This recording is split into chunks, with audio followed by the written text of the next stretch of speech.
sœurs, alors le Seigneur nous a conduits dans sa maison. Nous allons le louer, l'honorer en ce matin. Je vous invite à vous lever, on va commencer ce culte avec un premier cantique, le numéro 8.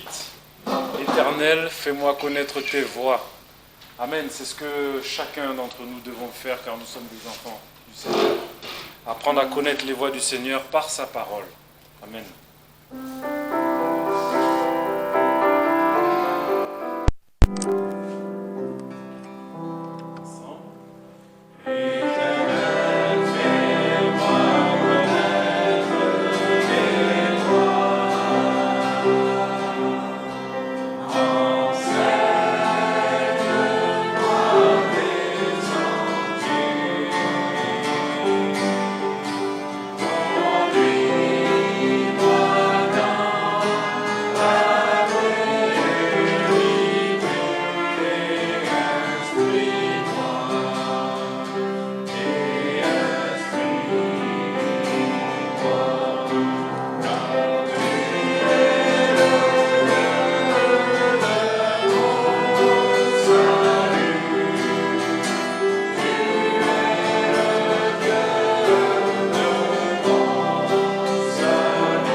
Père Céleste, mon roi, Seigneur, en ce matin encore, Seigneur, tu nous as conduits dans ta maison. Et nous n'avons pas cette mémoire oublieuse que de ne pas savoir que tu es le Dieu de gloire, le Dieu de victoire, le Dieu du salut, Seigneur, merveilleux et plein, gratuit et parfait en toi. Seigneur, nous voulons te bénir et te remercier pour ce sang merveilleux qui a coulé à la croix, Seigneur. Toi qui es monté comme un agneau, Seigneur, sans tache, à la croix, Seigneur, afin de nous réconcilier avec Dieu le Père. Toi qui nous as aimés, Seigneur, le premier, qui est de toute nature et de toute existence, le premier, Seigneur. Tu nous as connus dès le sein de notre mère, Seigneur. Tu nous as aimés, tu nous as gardés, Seigneur, en ce jour. Seigneur, merci pour ce sang merveilleux, merci pour cette victoire que tu nous apportes en Christ et en toi, Seigneur. Merci parce que en ce matin, Seigneur, tu nous conduis dans ta maison afin que nous puissions entendre, Seigneur, ce que tu as à nous dire. Merci pour cette journée, Seigneur, que tu places devant nous. Merci de nous avoir réveillés, merci de nous avoir conduits et gardés. Que cette journée, Seigneur, ne soit pas une journée sans rien, Seigneur, inutile, mais qu'elle soit celle, Seigneur, qui nous permette de grandir et de marcher toujours mieux avec toi. Seigneur, je te demande de bénir ces instants que tu as institués dans ta parole, que chaque minute, Seigneur, chaque instant, Seigneur, nous soyons tournés vers toi, Seigneur, regardant vers le ciel et vers toi, et qu'en ce matin, Seigneur, chacun puisse prendre conscience, Seigneur, de ce qu'il a à faire pour toi, que pour ta gloire. Seigneur, je te demande de bénir chacun, de bénir tous ceux qui sont présents ici en ce matin, mais aussi ceux qui sont en chemin. Seigneur, tu les vois, Seigneur, là où ils sont. Tu les gardes, tu vois les malades, tu vois tous nos frères et sœurs, Seigneur, de par le monde. Tu les protèges, Seigneur, tu les gardes et tu leur donnes, Seigneur, à toujours marcher avec toi et à regarder à toi. Seigneur, je t'ai prié pour ta gloire, au nom de Jésus. Amen. Asseyez-vous. On va poursuivre avec le cantique numéro 82. Majesté, à lui la majesté. Amen. Le Seigneur est puissant.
Seigneur, en ce matin. On va passer à la parole du jour, la pensée. On va lire le passage en psaume, cette fois-ci. Ce sera en psaume, psaume 25, voilà. On lira du verset 1, on verra le psaume entier. Psaume de David. Éternel, j'élève mon âme à toi. Mon Dieu, je m'assure en toi, que je ne sois pas rendu confus, que mes ennemis ne se réjouissent pas à mon sujet. Certes, aucun de ceux qui s'attendent à toi ne sera confus. Ceux-là seront confus qui agissent avec perfidie sans cause. Éternel, fais-moi connaître tes voies, enseigne-moi tes sentiers.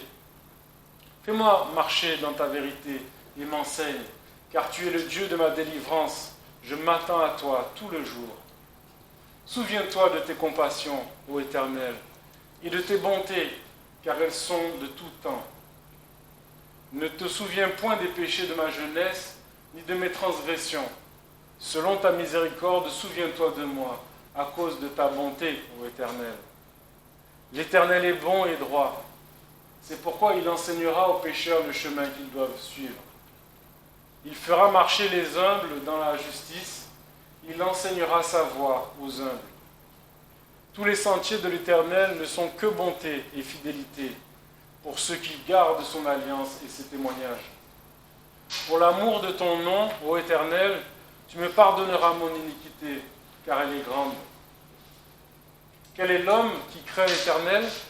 Il lui enseignera le chemin qu'il doit choisir. Son âme habitera parmi les biens, et sa postérité possédera la terre. Le secret de l'Éternel est pour ceux qui le craignent, et il leur fera connaître son alliance. Mes yeux regardent sans cesse vers l'Éternel, car il fera sortir mes pieds du filet. Tourne-toi vers moi et prends pitié de moi, car je suis seul et affligé. Les détresses de mon cœur se sont augmentées. Délivre-moi de mes angoisses. Vois mon affliction et mon travail, il me pardonne tous mes péchés. Vois mes ennemis, car ils sont nombreux, et ils me haïssent d'une haine violente. Garde mon âme et me délivre, que je ne sois pas confus, car je me suis retiré vers toi. Que l'intégrité et la droiture me préservent, car je me suis attendu à toi. Ô Dieu, rachète Israël de toutes ses détresses. Amen. Frères et sœurs, un signe incontournable de ceux qui aiment Dieu est l'obéissance à la parole de l'Éternel, notre Dieu. Dieu est amour, Dieu est miséricordieux. Il fait connaître le bon chemin, sa volonté à ceux qui le craignent et le cherchent. En effet, lorsque nous jouissons d'une relation merveilleuse, douce et intime avec lui, en réalité notre amour se transforme et se manifeste en ce que nous cherchons à lui faire plaisir. Par conséquent, nous chercherons à connaître sa volonté pour la réaliser dans nos vies. En effet, qui ne comprendrait pas que si Christ nous est véritablement précieux, nous devons être également très attentifs à sa parole. Et que nous dit la parole? On va lire Jean 14, verset 21. Celui qui a mes commandements et qui les garde, c'est celui-là qui m'aime. Et celui qui m'aime sera aimé de mon Père. Et je l'aimerai et je me ferai connaître à lui. Oui, beaucoup de chrétiens n'ont ni ne gardent pas assez les commandements du Seigneur pour les mettre en pratique. Ils ralentissent parfois sur le chemin de la connaissance. La parole nous dit aussi en Ésaïe 50, verset 4, « Si nos oreilles, le Seigneur, l'Éternel, m'a donné une langue exercée pour soutenir par la parole celui qui est abattu. Il éveille chaque matin, il éveille mon oreille pour écouter comme écoutent les disciples. » Comme un fils ou une fille a parfois à la fois réfléchi et attentionné, nous pouvons découvrir les désirs de notre Seigneur par la parole. Et comme le dit le psaume 25 au verset 14, « Le secret de l'Éternel est pour ceux qui le craignent, et il leur fera connaître son alliance. » Le Seigneur nous apprend des choses par sa parole. Notre affaire à nous n'est pas de redresser le monde entier, mais bien de marcher comme un chrétien, en manifestant le caractère de Christ, intérieurement et extérieurement.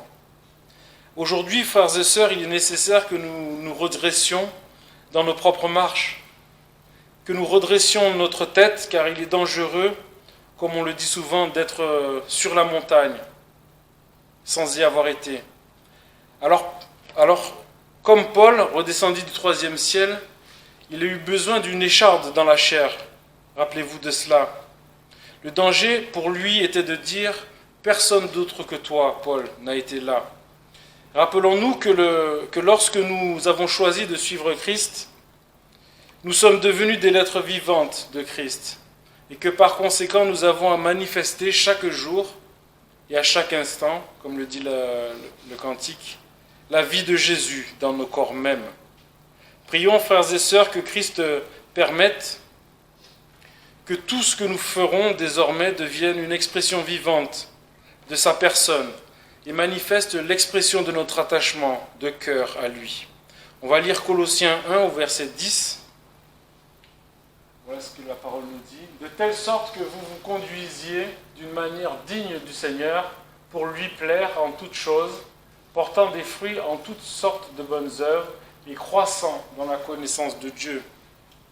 Oui, prenons, frères et sœurs, ce matin la mesure de l'impact de notre marche dans le monde qui doit être digne du Seigneur et non des hommes. Amen. On va poursuivre avec un autre cantique. Voilà. Dans les cieux et sur la terre, le numéro 78.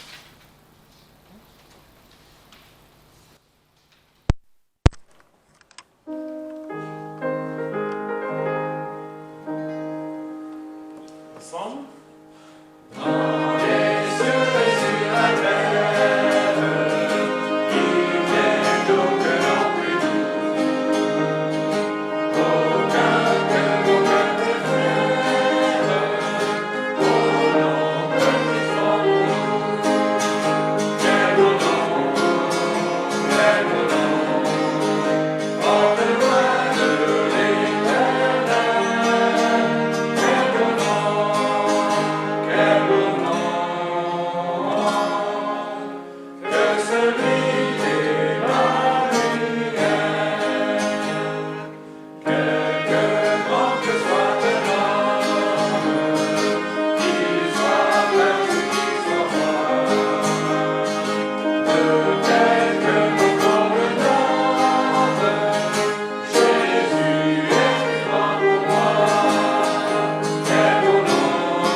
Merveilleux. On peut s'y rapprocher. Moi donc, est-ce que quelqu'un veut le lire? Est-ce que quelqu'un veut se proposer pour le lire peut-être? Ma sœur Anita? Alors c'est bon. 2 Corinthiens chapitre 5 verset 1. Nous savons en effet que si cette porte, notre demeure terrestre, est détruite, nous avons dans les cieux un édifice qui est de Dieu, une maison éternelle qui n'est point faite de main. Amen. Dans les cieux, notre espérance, c'est le Seigneur. Chanter ensemble. Le numéro 324. Comme un fleuve immense.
Lecture, des fois il y a des textes comme ça qui prennent du volume, qui prennent du relief. Et c'est ce qui s'est passé cette semaine. Donc ces quelques versets se suffisent à eux-mêmes. Donc psaume 105, verset 1, je vais prier, puis ensuite on va les lire ensemble. Seigneur, c'est sur tes promesses que, effectivement, notre foi et notre paix se fondent, sur toi-même. Parce que même quand nous-mêmes, nous hésitons, nous ne sommes pas obligatoirement parfaitement conscients de tes bontés, de ta fidélité, de ta grâce, eh bien tu es là quand même. Parce que tu ne changes pas, tu demeures, tu es simplement. Et merci de ta parole qui nous montre des choses à mettre en pratique, à croire, à aimer, des choses qui nous édifient, qui nous fortifient. Et merci de bénir ce texte et ce qu'on va voir ensemble. Au nom de Jésus-Christ. Je demande juste une seconde, je n'ai pas pris mon message.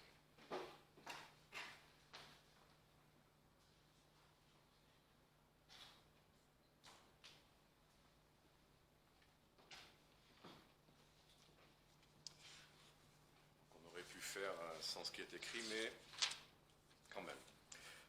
Donc 105, verset 1. Célébrez l'Éternel, invoquez son nom, faites connaître parmi les peuples ses hauts faits, chantez-lui, psalmodiez-lui, parlez de toutes ses merveilles, glorifiez-vous de son saint nom et que le cœur de ceux qui cherchent l'Éternel se réjouisse. Recherchez l'Éternel et sa force, cherchez continuellement sa face, souvenez-vous des merveilles qu'il a faites, de ses miracles et des jugements de sa bouche. Voilà, on lit un texte et on entendait déjà le voilà. C'est un texte qui est riche, qui est encourageant, qui est stimulant, qui nous donne des directions. Mais il y a aussi une part qui montre qu'il y a notre part. Il y a la nécessité nous-mêmes de faire des efforts. Il y a plusieurs fois le mot chercher, rechercher, souvenez-vous. Bon, on voit bien que ça ne se fait pas automatiquement. Voilà, ça nécessite de l'énergie. Alors j'aimerais juste te dire, en lisant juste ces 5 versets, est-ce que quelqu'un parmi nous a le droit, peut s'ennuyer dans sa vie? Il me semble que quand on s'ennuie, c'est qu'on n'a rien à faire, rien n'est intéressant, rien ne vaut la peine, que le temps passe. Est-ce que c'est possible avec une telle feuille de route, comme on dit, avec de telles richesses, une telle abondance, est-ce que c'est possible de s'ennuyer ici-bas? J'ai du mal à le croire. Alors, je ne savais pas que notre frère allait être retraité. Je pensais qu'il était plus jeune que moi, donc vous voyez. Eh bien écoutez, voilà, je suis sûr qu'il a déjà en vue beaucoup de choses à faire, et il ne va certainement pas s'ennuyer. Mais des fois, quand notre emploi du temps n'est pas bien rempli, bon, ça flotte un tout petit peu, ben écoutez, ne laissez pas votre emploi du temps flotter. Il y a là 5 versets qui montrent beaucoup de choses qu'il faut faire. La vie avec Dieu, et c'est ça que je voudrais dire, la vie avec Dieu, elle prend et elle remplit notre temps. Elle prend de notre temps. Nécessairement, si vous croyez qu'il n'y a rien à faire, si, ça doit prendre de votre temps, et elle remplit ce temps-là encore plus. C'est un peu ce que notre frère nous partageait. Quand on commence à s'approcher de lui, il s'approche. Quand on le cherche, il se montre, il se donne. Donc, on a beaucoup à faire avec le Seigneur. Et quand des gens ont des vies, on ne voit rien dans leur vie qui a l'air de remplir leur vie de Dieu, ben je ne comprends pas. Je ne peux pas comprendre. Quand voilà ce que décrit, et en plus c'était David, c'était pas des gens qui ont comme nous les promesses du Nouveau Testament, qui n'ont pas clairement connu Jésus-Christ, qui n'ont pas, et pourtant voilà ce que eux déjà, même sous l'Ancienne Alliance, pouvaient dire. Donc j'aimerais d'abord qu'on prenne quelques minutes pour détailler ces 5 versets, mais de fil en aiguille, des fois, une idée qui ressort de ce verset-là me donne d'autres indications qui m'emmènent un peu ailleurs. Alors vous comprendrez que vous accepterez peut-être qu'on aille un peu dans une autre direction que nous a montré ça. On parlera de la question du nom de Dieu. parce qu'il est dedans question du nom de Dieu à 2 reprises. Et puis on verra aussi qu'on a besoin d'aller vers le Nouveau Testament pour savoir ce que nous, en tant que chrétiens, on applique et on vit de tout ça. Peut-être autrement, ça, mais autrement.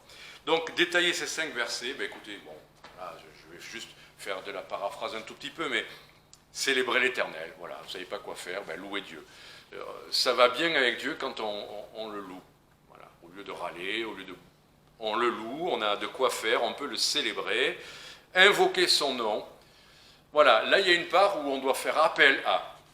Quand on n'est pas enclin à le célébrer, quand on n'a pas d'abondance, alors demandez-lui. Il vous manque quelque chose, invoquez son nom, faites appel à son nom. Ensuite, il y a une part qui est vers l'extérieur, faites connaître parmi les peuples ses hauts faits. Voilà, on a une direction là encore, faire connaître, ça s'appelle aujourd'hui l'évangélisation, mais ça veut dire faire connaître Dieu autour de nous, faites connaître ses hauts faits, ce qu'il a déjà fait sous l'ancienne alliance, sous la nouvelle alliance, faites connaître tout ce qu'il a fait dans votre vie et ce qu'il a écrit dans les Écritures. Chantez-lui, psalmodiez-lui.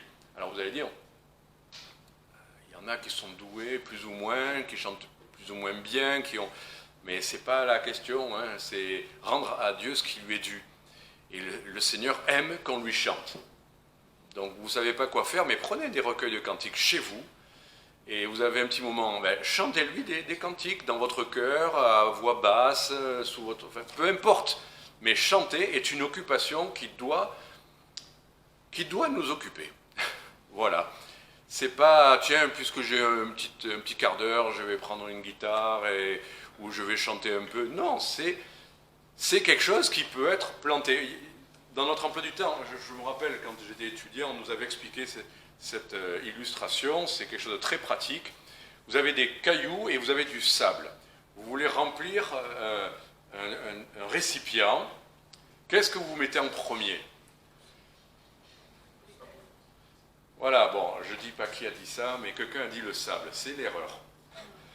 De mettre les petites choses avant les grandes, c'est ce qui fait qu'on en met moins. Parce que vous avez mis du sable. Le sable va remplir le fond, mais après les cailloux, il y aura des cailloux et il y aura plein de vide entre les cailloux. Alors que si vous mettez les cailloux d'abord et après vous versez le sable va remplir tout ce qui reste. Donc là, vous aurez vraiment quelque chose de bien rempli, de parfaitement rempli. Donc qu'est-ce qu'il faut mettre en premier dans notre vie? Les petites choses, toutes les petites choses pratiques qu'il faut faire, c'est ça des fois qu'on fait, on met ça en premier et après on n'a plus le temps, on manque de temps pour mettre les grandes choses. Mais parce qu'on a pris les choses dans le désordre. Le Seigneur dit, cherchez premièrement le royaume de Dieu. C'est ça qui doit être ce qui ne bouge pas dans notre emploi du temps, dans notre occupation.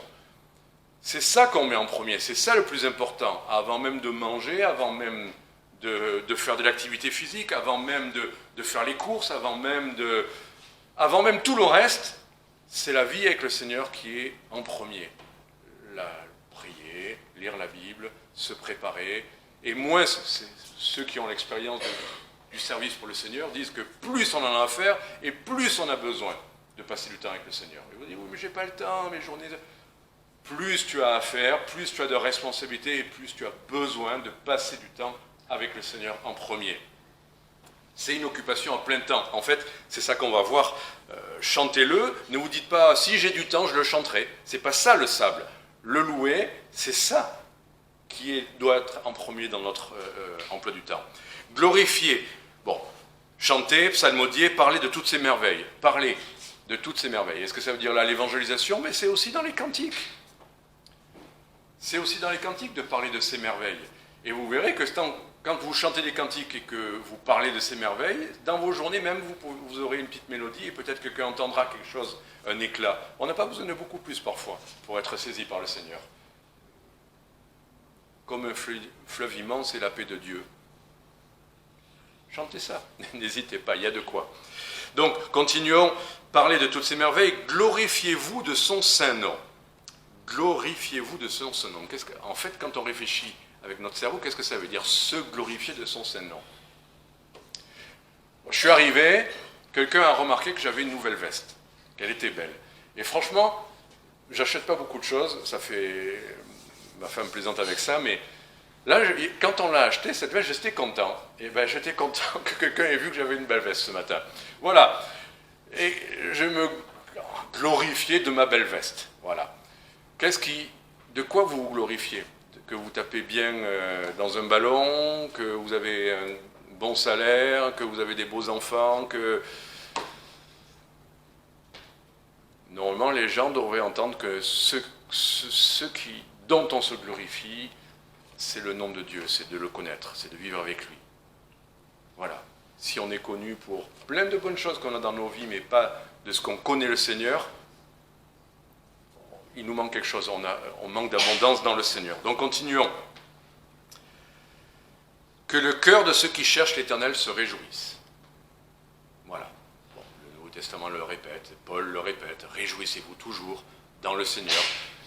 La vie n'est pas facile, vous traversez des épreuves, vous avez des lourds fardeaux, vous avez des... Réjouissez-vous, voilà, que le cœur de ceux qui cherchent l'Éternel se réjouisse. Et c'est parce que vous cherchez le Seigneur que vous aurez de la joie. Si vous passez votre temps plutôt à râler, à vous plaindre et à être malheureux et à cultiver cette tristesse, à la nourrir de choses qui ne viennent pas du Seigneur, ne vous étonnez pas que vous ne puissiez pas vous réjouir. Vous ne vous réjouirez que dans le Seigneur, parce qu'il n'y a que lui qui est fidèle dans les temps actuels. Donc voulez vous réjouir malgré tout, mais cherchez dans le Seigneur. Que ceux qui cherchent le Seigneur, l'Éternel, se réjouissent. Voilà. On peut, nous, en cherchant le Seigneur, vous verrez que vos cœurs se réjouiront. Rechercher l'Éternel, encore la même idée, il faut le chercher, il faut le vouloir. Vous pensez qu'il vous manque, oui? Ouais, ben oui, pour chercher, voilà, ayez recours, faites appel à, comptez sur, cherchez-le, montrez-lui que vous avez besoin de lui, et plus vous êtes sec, aride, plus vous êtes malheureux, plus ça ne va pas, et plus vous sentez un vide dans votre vie, au lieu d'avoir cette abondance, mais plus ça doit vous pousser à chercher. Les gens, quand ils sont dans le désert et qu'ils meurent de soif, et si on leur dit, mais il y a de l'eau en dessous terre, qu'est-ce qu'ils vont faire? Ah, rester au soleil, ah non, je préfère mourir. Non, ils vont creuser. On a le Seigneur, nous, on a le Seigneur, on a une source d'eau vive. Et vous dites, oui, mais moi, elle n'est pas vive, cette eau, elle n'est pas abondante. Mais le problème n'est pas le Seigneur qui a promis que ceux qui le cherchent, bien, ceux qui viennent aux eaux, auront de l'eau. Et une eau qui jaillit jusque dans la vie éternelle. Alors vous manquez d'abondance pour le témoignage, pour la joie, pour la force. Mais très bien, eh bien, venez aux eaux. C'est l'eau qui est la vie, c'est l'eau qui est la force.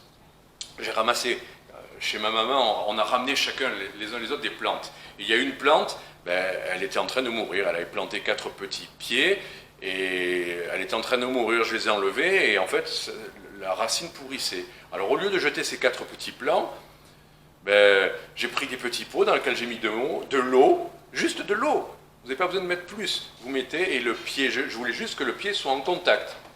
Alors, il y en a une qui était pourrie déjà, elle est morte, mais les 3 autres sont en train de pousser. Je les vois littéralement, parce que c'est dans des verres que je fais ça, transparent. Et d'où vous voyez que la plante, elle va mieux, et elle commence à faire pousser des racines. Vous voyez les racines? Après, on le remettra en terre.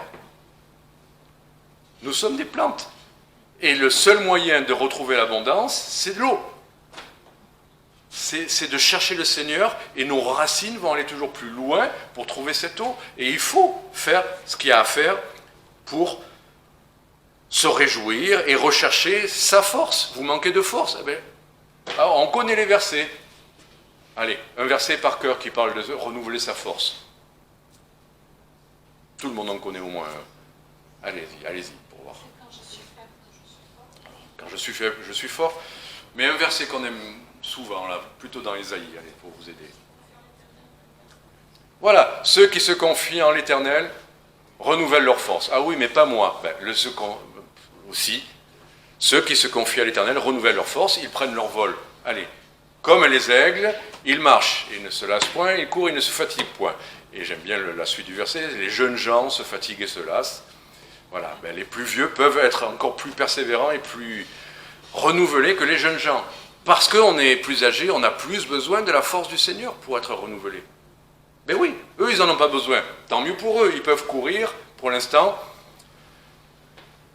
Nous qui ne pouvons pas, sans la force du Seigneur, on a besoin de chercher le Seigneur pour avoir cette force, pour avoir cette joie. On en a besoin. Donc c'est pour ça qu'il est dit rechercher l'Éternel et sa force. Chercher, et c'est là l'expression que je voulais qu'on retienne, chercher continuellement sa face. Et nous on le fait épisodiquement. On le fait partiellement, on le fait par à-coups, on le fait quand on sent qu'on va avoir besoin. Et le Seigneur dit, cherchez continuellement sa force. Il n'y a pas un jour de la semaine où on n'a pas besoin de lui. Ah oui, mais mon lundi, moi, c'est le lundi, c'est le jour de repos. Ah ben le lundi, j'ai pas besoin de chercher sa face. Le lundi, je cherche plutôt la mienne, je m'occupe de moi, de mes besoins, de ma santé. C'est pas la peine aujourd'hui, c'est repos. Non. Devant le Seigneur, c'est pas repos, ni lundi, ni mardi, ni mercredi, ni quoi que ce soit, parce que sinon, vous connaissez le résultat, voilà. Pas sa force, pas sa joie. Pourtant, on aura fait tout ce qu'il faut pour se faire plaisir, mais pas sa force et pas sa joie. Alors je préfère chercher le Seigneur. Chercher continuellement, voilà, une occupation à plein temps, et pas un jour de la semaine de relâche. Et souvenez-vous des merveilles qu'il a faites, de ses miracles et des jugements de sa bouche. Voilà. Il y a une part active, il y a chanter, glorifier, rechercher, chercher continuellement. Voilà. Donc vous voyez, ça nécessite quand même un investissement. Lui obéir, et puisqu'il nous manque tant, le chercher, c'est le cantique des cantiques. Mais le Seigneur devrait être là, mais il est là. Oui, mais je ne le ressens pas. Mais cherche-le alors. Fais ce qu'il y a à faire pour retrouver son abondance. Et elle est là. La source est là. Elle n'est pas tarie. Le Seigneur n'a pas changé en 2023 en France, à Marseille. Il n'est pas moins abondant qu'autrefois. L'eau est là. Prête à jaillir. On n'a qu'à, nous, à peine creuser un tout petit peu, à peine chercher un tout petit peu. Et la vie du Seigneur est là. Donc voilà. Juste pour survoler un peu ces 5 versets, et maintenant c'est un peu plus défense de la foi, mais c'est quand même important. À 2 reprises, il y a le mot, le nom du Seigneur. Voilà, invoquez son nom. Verset 3, glorifiez-vous de son saint nom. Alors, qu'est-ce que ça veut dire? On parle avec les frères et les sœurs des témoins de Jéhovah. Ça fait partie d'un de leurs grands discours, gros arguments. Oui, mais c'est le nom même de Dieu qu'il faut employer. Ce n'est pas une traduction, c'est le nom. C'est-à-dire son nom, c'est quoi? C'est Jéhovah. Si vous n'avez pas dit 10 fois dans votre phrase Jéhovah, et même ils mettent le mot Jéhovah là où dans la Bible originale il n'est pas écrit. C'est-à-dire s'il y a Dieu, il faut dire Jéhovah. S'il y a écrit Elohim, c'est le premier verset de la Bible qui dit Elohim, eux ils veulent dire Jéhovah. Il faut qu'il y ait Jéhovah, et ils disent vos Bibles elles ne sont pas valables parce qu'il n'y a pas écrit Jéhovah. Donc, et donc là il est écrit invoquer son nom. Alors, il faut invoquer quoi? Jéhovah. Mais il n'y a pas écrit Jéhovah dans la Bible d'ailleurs. Vous savez, il y a le tétragramme, c'est pour les hébraïsants, c'est-à-dire il n'y a que des consonnes. Vous pourriez mettre la voyelle que vous voulez, c'est valable. D'accord? C'est le tétragramme. Alors, invoquez son nom pour être sauvé. Invoquez son nom. Faites appel à Jéhovah. Si vous n'avez pas dit Jéhovah, ça ne marchera pas. Glorifiez-vous de son saint nom. Ah ben oui, on est des témoins de Jéhovah. Et alors Jéhovah, excusez-moi, je ne veux pas prendre le nom de Dieu, c'est le nom de Dieu. Je ne le prends pas en vain. Mais pour dire, est-ce que c'est un mot qui sauve? Est-ce que c'est des lettres qui sauvent? Et il suffirait de prononcer ça, c'est magique, ça sauve. Vous l'avez dit. Ah, vous l'avez dit, donc ça marche. Vous avez pris le bon nom. Il y a des gens qui ont voulu guérir dans le Nouveau Testament et ils ont voulu le faire sans rien croire. Hein, mais ils l'ont fait. Ils ont vu que ça marchait au nom de Jésus. Ils ont dit, nous aussi on va le faire. Et ils ont voulu le faire au nom de Jésus. Mais ils ne connaissaient pas Jésus. Ça ne marche pas. Le nom de Dieu ou le nom de Jésus ne sont pas des formules magiques, des mots qui seraient une clé qui ouvre les portes. Qu'est-ce que ça veut dire invoquer son nom? C'est invoquer celui que ce nom représente. Quand vous venez au nom de quelqu'un, voilà, je viens au nom de. Ah, tu as dit le bon nom, tu peux rentrer. C'est Sésame, ouvre-toi. Et là, vous avez dit le nom qu'il faut et tout s'ouvre. Est-ce que c'est ça que veut dire Dieu? Vous avez prononcé le bon nom et tout va bien? Mais non! Quand vous venez au nom de quelqu'un, vous venez au nom de la personne. Et c'est la personne que vous représentez. Et c'est pas son nom, le mot, qui s'appelle de telle ou telle manière. D'accord? Pourquoi je vous dis ça? Par exemple, je connais il y a des chants en hébreu où il y a le mot Yeshua. Et dans les synagogues, ils chantent Yeshua. Et la première fois que j'ai entendu ça, je dis quoi? À la synagogue, ils chantent Yeshua, mais ils étaient en train de chanter Dieu sauve dans leur cantique. Et ils n'ont pas l'impression du tout de dire le nom de Jésus. Ils disent Dieu sauve. Mais moi j'entends Yeshua. Et alors je pourrais dire, ah, ils ont dit Yeshua, ils sont sauvés. Mais non, parce que le sens n'est pas le même dans leur pensée. Donc, quand on invoque le nom de Dieu, quand on se glorifie de son nom, c'est de lui, de ce qu'il est, de sa personne, de tout ce qui est dit dans la Bible. C'est ça qui compte. Invoquer son nom, c'est croire qui est Dieu. C'est pas une formule magique. Et c'est pas en disant un nom plutôt qu'un autre qu'on a raison ou qu'on a tort. C'est de croire qui il est. Invoquer son nom, c'est ça que ça veut dire. Se glorifier de son nom, c'est ça que ça veut dire, c'est son nom. Et alors, justement, se pose la question, alors maintenant, alors les chrétiens qui disent Jésus, ça marche ou ça marche pas? Enfin, là, il y a écrit, c'est le nom quand même, l'Éternel. Donc c'est Jéhovah, c'est Yahvé. C'est cette personne. Alors on va au Nouveau Testament. Et là, on va voir quelques versets. Actes 4:12. On va voir une série de versets, donc là il va falloir aller assez vite. Actes 4:12, Nouveau Testament, prédication dans le livre des Actes.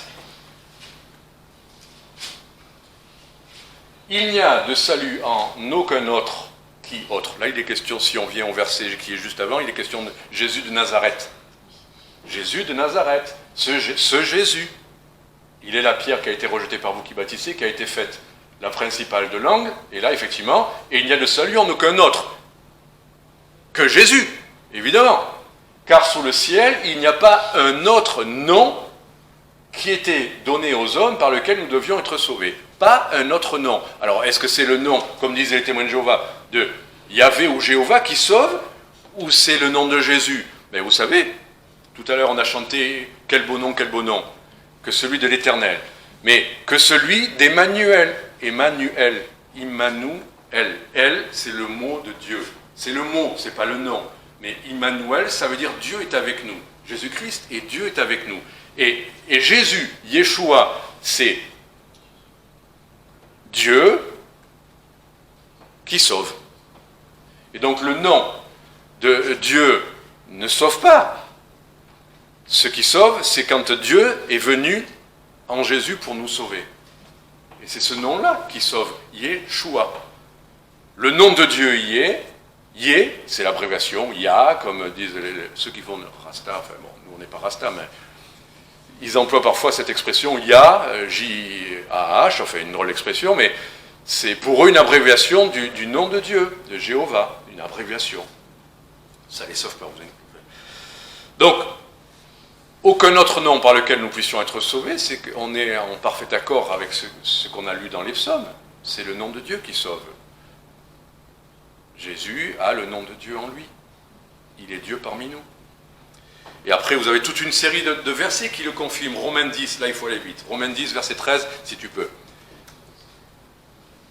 Romains 10, verset 13, dit la même chose. C'est pas un verset, c'est tout le Nouveau Testament qui le dit. Car quiconque invoquera le nom du Seigneur sera sauvé.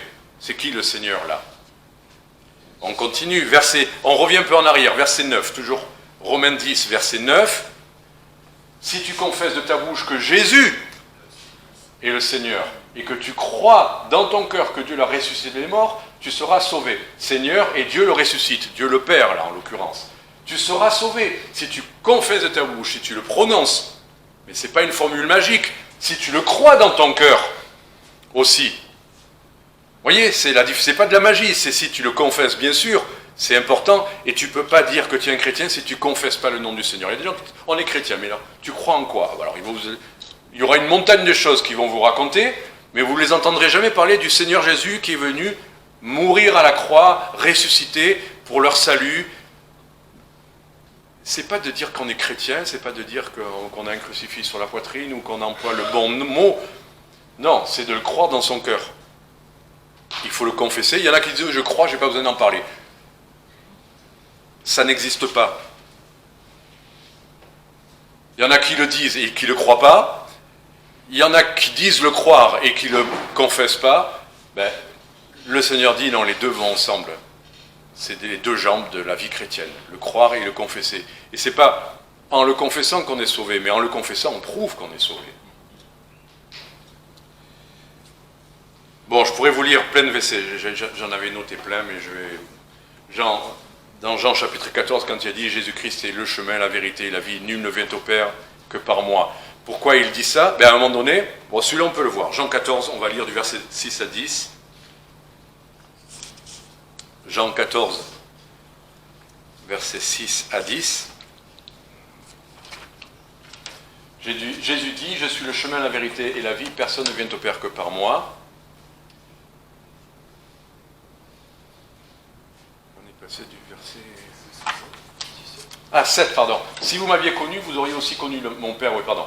Et dès à présent, vous le connaissez et vous l'avez vu. Philippe lui dit, Seigneur, montre-nous le Père. Et ça nous suffit.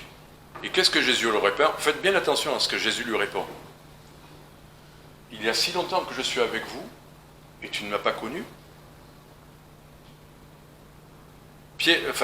L'apôtre dit, mais montre-nous le Père.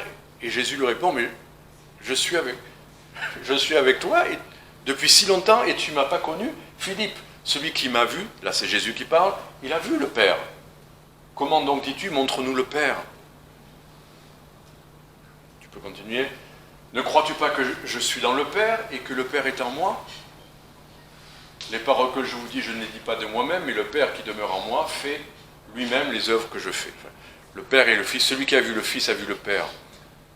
Celui qui aime le Père doit aimer le Fils. On ne peut pas dissocier les deux. Donc voilà, je m'arrête là pour l'instant pour ce point-là. Dernier point. On va faire maintenant, on a vu, invoquer le nom du Seigneur, se glorifier, que ce soit Jésus-Christ, c'est le nom même de Dieu. Celui qui a vu Jésus-Christ a vu le Père. Et celui qui aime le Père doit aimer le Fils aussi. On ne peut pas dire j'aime le Père mais je ne veux pas du Fils. Les deux vont ensemble. Et je me suis dit, bon, alors revenons au psaume 105, tous ces versets qu'on a vus, est-ce qu'on retrouve un peu cette même idée de chercher le Seigneur? Parce que quand on l'a connu, est-ce qu'on a besoin de le chercher? Quand il vit par son esprit en nous, est-ce qu'il y a cette notion d'effort pour le trouver? Est-ce qu'il y a ça aussi dans le Nouveau Testament? Ou pas simplement croire et tout va bien?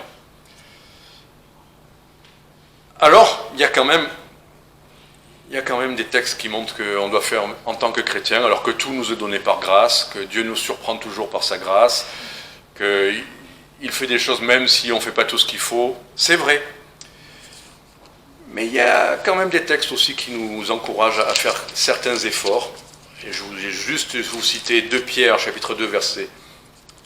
2 Pierre, chapitre 1, verset 2 à... chapitre 1, voilà. 2 Pierre, chapitre 1...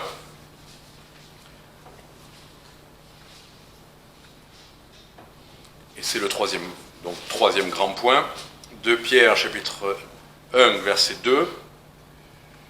Et on va voir, c'est dit autrement, mais je pourrais presque appeler ça le parallèle avec le texte qu'on a vu tout à l'heure, un parallèle en tout cas.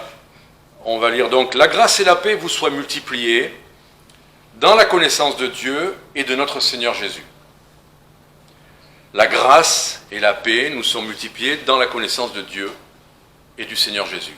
On a besoin de grâce et de paix c'est dans la connaissance. Tout à l'heure, on a vu invoquer son nom, mais il fallait le connaître. Il fallait savoir de qui il est question. Mais de le connaître, eh bien, la grâce et la paix nous sont multipliées en Dieu et en Jésus-Christ. Verset 3. Comme sa divine puissance nous a donné tout ce qui regarde à la vie et à la piété. Je m'arrête là pour l'instant. Première affirmation. Là, il n'est pas question de promesse pour le ciel. C'est sa divine puissance. Donc il est question de puissance, donc quelque chose qui agit, pas juste une promesse. Nous a donné. C'est déjà fait, c'est passé. On n'a pas besoin de venir le chercher. Il nous a donné tout ce qui contribue ou ce qui regarde à la vie et à la piété. On a tout ce qu'il faut. Quoi qu'on fasse, on a ce qu'il faut. Après, on en jouit ou on n'en jouit pas, c'est une autre question. Mais on a déjà reçu tout ce qui est nécessaire à la vie et à la piété. Il n'y a pas des chrétiens qui soient plus qualifiés ou plus équipés que d'autres pour la vie chrétienne. Jeunes, moins jeunes, vieux, en difficulté, malades, tout ce que vous voulez, peu importe. Dieu nous a donné tout ce qui contribue à la vie et la piété. On a assez. On ne peut pas dire « Ah, moi ça ne marche pas, moi j'arrive ». On a ce qu'il faut. Mais, là encore, par la connaissance de celui qui nous a appelés par sa gloire et par sa vertu. Si on connaît le Seigneur Jésus, voilà, celui qui nous a appelés par sa gloire et sa vertu, c'est pas par nos efforts. Il nous a appelés simplement parce qu'il est glorieux et vertueux, il est parfait, et il nous dit juste « venez ». C'est bien ça que le Seigneur nous propose toujours, qu'il a toujours proposé dans les évangiles. « Venez à moi, vous tous qui êtes fatigués et chargés, et je vous donnerai du repos. Venez à moi, vous tous qui avez soif, et je vous donnerai des eaux vives. » Ça a toujours été ça. Pour jouir des choses dans le Seigneur, c'est « venez à moi, Jésus-Christ ». Si vous voulez venir autrement à Dieu que par Jésus-Christ, vous n'aurez pas tout ça, et vous ne l'avez pas, et vous ne l'aurez jamais. Et en tant que chrétien, quand on fait autre chose que de chercher en lui ce dont on a besoin, si on ne lit que les psaumes, toutes les religions peuvent arriver à la même conclusion de ce que je vous ai dit, les versets du psaume 105, les témoins de Jéhovah, les juifs, on est surpris parfois de ce qu'ils sont capables de chanter, les mormons aussi. Et là, toutes les religions presque diraient oui, ça, psaume 105, verset 1 à 5, on est tous d'accord. Mais là, on voit que c'est par la connaissance de Jésus-Christ qu'on peut jouir de tout ça. Verset 4. Alors, voilà. Et à partir de là, juste pour que ça marque notre esprit, on voit qu'on a tout, il nous a tout donné, tout ce qui contribue à la vie et à la piété, pour cette vie de force, de joie, d'abondance, de louange, cette vie intérieure abondante à la gloire de Dieu. On a tout ce qu'il faut. Et là, à partir de là, vous avez un enchaînement de par. Il y a cette petite particule, par. On l'a déjà vu, il nous l'a donné par sa gloire et par sa vertu, d'accord ? On l'a reçu par lui, par ses qualités à lui, pas par nous. Et là, après, ça continue. Par lesquels ? Donc, quoi ? Lesquels quoi ? Sa gloire et sa vertu. C'est par sa gloire et sa vertu que nous sont donnés, que nous ont été donnés, les très grandes et précieuses promesses. Donc, par sa gloire et sa vertu, on a reçu les très grandes et précieuses promesses. On a besoin de ces promesses. Afin que, par leurs moyens, donc vous voyez cette articulation, vous avez tout, la vie et la piété, par sa gloire et sa vertu, par sa connaissance, par sa gloire et sa vertu, qui nous permettent d'avoir accès aux très grandes. C'est un peu comme si vous descendiez de salle en salle pour savoir d'où nous viennent les choses, quoi. Vous allez par cette salle, vous pouvez rentrer dans cette autre salle, vous pouvez rentrer dans cette autre salle, où vous avez trouvé tout ce qu'il vous faut. Mais il faut passer par ces salles-là. Donc, par sa gloire et sa vertu, vous avez les plus grandes et les précieuses promesses, et par ces plus grandes et ces précieuses promesses, par leurs moyens, vous pouvez être participant de la nature divine. Et vous dites, non, mais moi, j'y arrive pas, j'ai des addictions, j'ai des péchés, je suis comme si, j'ai mon caractère, j'ai mes traumatismes. Le Seigneur il ne parle pas de ça, il dit, voilà, par lui, par ses vertus, sa gloire, vous avez des précieuses promesses. Et par ces précieuses promesses, vous pouvez, par leurs moyens, être participant de la nature divine. Il vous manque une qualité chrétienne, il vous manque de la maîtrise, enfin, tout ce qui vous fait défaut, ben vous pouvez être participant quand même de la nature divine. vous la recevez. C'est pas ce que vous êtes vous qui importe. C'est vous devenez participant de quelque chose qui est extérieur à vous, la vie divine. Et par quoi? Par les précieuses promesses auxquelles vous avez accès, par sa gloire et sa vertu, par la connaissance de sa personne. D'accord? Donc là, vous avez tous les éléments. Allez dans la salle qu'il faut pour chercher ce qu'il vous faut. Participant de la nature divine, ah. Là, c'est pas par, c'est en faisant quelque chose. Et des fois, les chrétiens, ils aiment bien aller dans les salles, mais quand il faut passer dans la salle de en fuyant la corruption qui règne dans le monde par la convoitise, on aime moins passer dans cette salle-là. On veut bien les promesses, mais ne vous étonnez pas que vous n'ayez pas l'abondance, parce qu'il vous manque il faut passer par là, en fuyant la corruption. Il y a quand même une partie de séparation du mal. Vous voulez de l'abondance intérieure, mais vous passez votre temps à lui envoyer du napalm. Vous aurez quoi?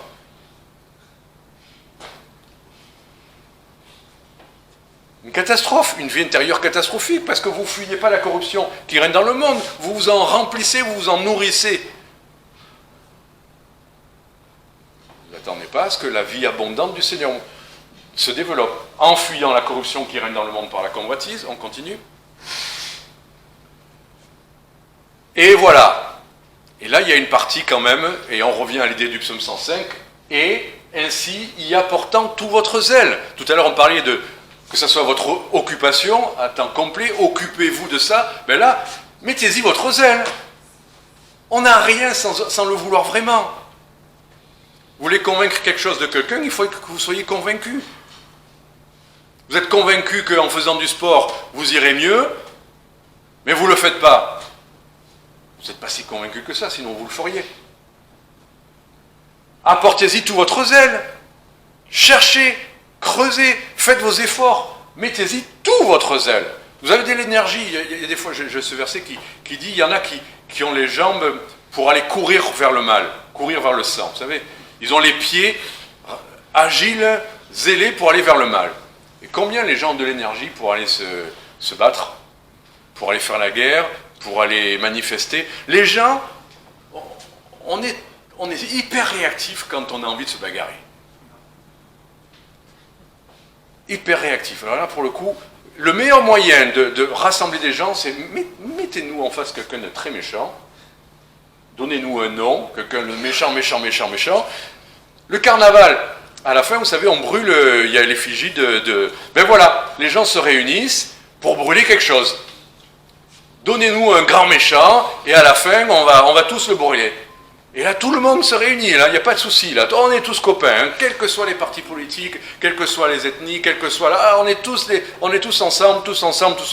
Pourquoi? Ben allons combattre tel ou tel autre.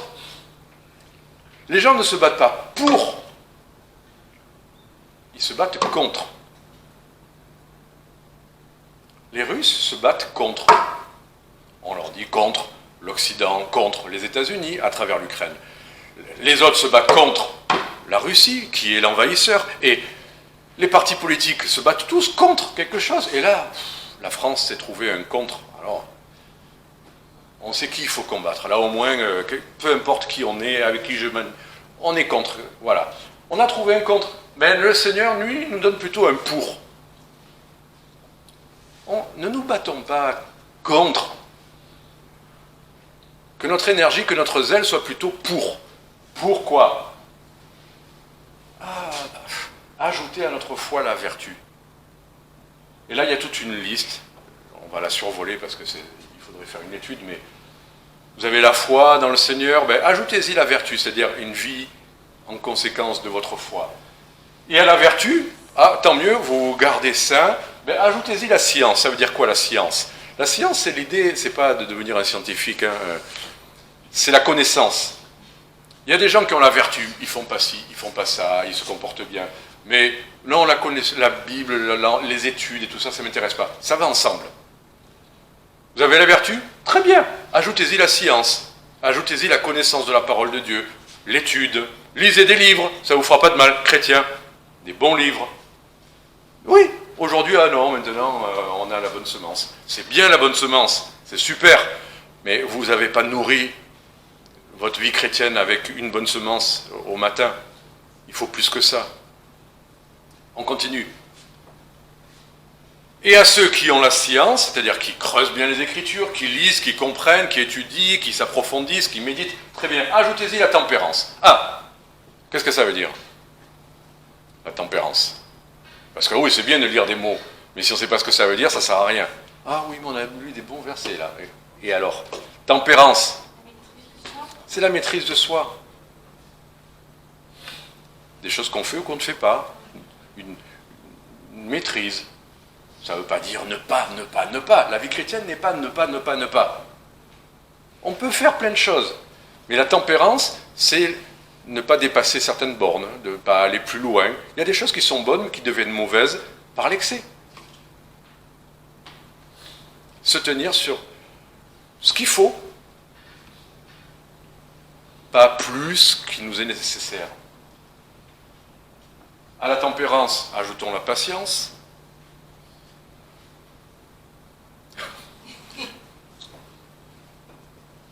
Ça va, moi, je suis très patient.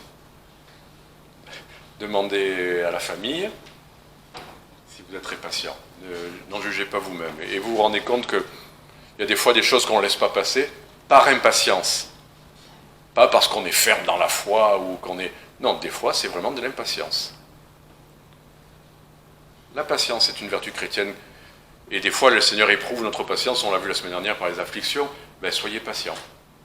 Patient, ne précipitez pas les choses, ne pressez pas, ne poussez pas, ne forcez pas. Soyez patient. Il y a des choses où il faut la patience. À la patience, la piété. Ah ben voilà, on y revient.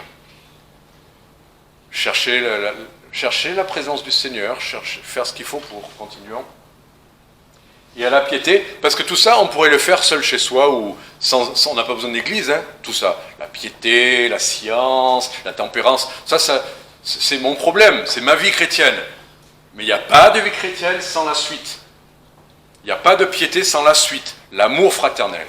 Tout ça n'a de vertu que aussi en rapport après avec les frères et les sœurs. Ça servirait à quoi tout ça si les autres ne peuvent pas en bénéficier? Que vous soyez patient, personne n'en sait rien à part Dieu, ben oui, l'amour fraternel. Et à l'amour fraternel, la charité. Là, le mot amour divin. Voilà. Alors, je m'arrête là. Vous voyez? Bon, non, il ne faut pas s'arrêter en fait, parce qu'il y a quand même la conclusion, c'est important. Si ces choses sont en vous, elles y abondent, elles ne vous laisseront ni oisifs, vous verrez, vous n'allez pas vous ennuyer, ni oisifs, ni stériles, vous porterez du fruit dans la connaissance de notre Seigneur Jésus-Christ. Tout a commencé par la connaissance du Seigneur Jésus-Christ, et tout découle de ça, mais quand tout ça vous l'aurez vécu, finalement vous reviendrez à Jésus-Christ, parce que c'est à lui la gloire de tout ça. Vous n'allez pas devenir les super chrétiens à la gloire de votre nom. Parce que tout ça ne sera possible qu'en Jésus-Christ. Et la suite est fin de ce verset. Celui à qui ces choses ne se trouvent pas est aveugle, sa vue est courte, il a oublié la purification de ses péchés passés. C'est pourquoi, frères, étudiez-vous. D'autres traductions disent appliquez-vous. D'autant plus à affermir votre vocation et votre élection, quand, en faisant cela, vous ne broncherez jamais. Et ainsi, l'entrée dans le royaume éternel de notre Seigneur et Sauveur Jésus-Christ vous sera pleinement accordée. On a tout reçu, il nous a tout donné. On a l'élection, on a la vocation, le Seigneur fera ce qu'il a à faire en nous. Mais, si vous ne voulez pas vivre cette vie abondante dans le Seigneur, ben, sachez que, oui, vous rentrerez dans le royaume de Dieu, mais pleinement accordé, je trouve que c'est comme vous passez par une porte bien plus large. J'aime pas avoir à courir et à me précipiter à la fermeture d'une porte de train et à passer juste. Je serais passé, je pourrais dire ouf, je suis passé. Mais le Seigneur préfère, mais faites ce que vous avez à faire, vivez une vie avec moi et vous rentrerez sans avoir à vous faufiler, pleinement accordé. Bien sûr, ça dépend que du Seigneur, on n'est sauvé que par sa grâce. Mais on l'a vu, étudiez-vous, appliquez-vous, vivez une vie pour le Seigneur, comme on l'a vu dans le psaume 105 et comme on le voit là. Appliquez-vous, faites les efforts pour ça, mettez-y tout votre zèle, mettez-le en premier dans votre emploi du temps.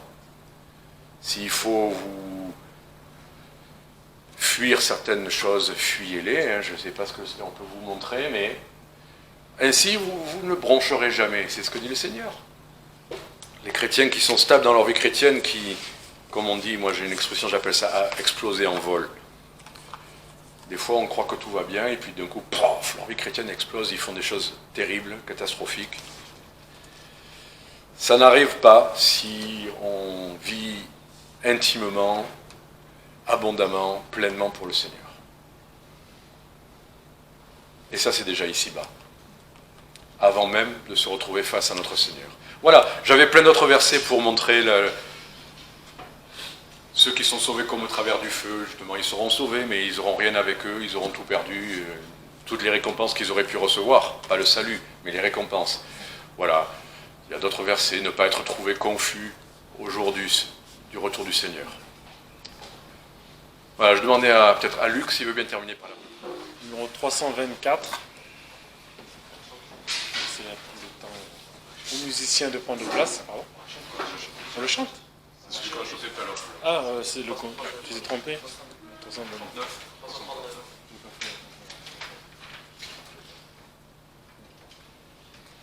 Voilà, c'est mieux. C'est mieux. Et c'est pas n'importe lequel. Hein. Mon Dieu est si bon. Amen.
Bon dimanche à tous.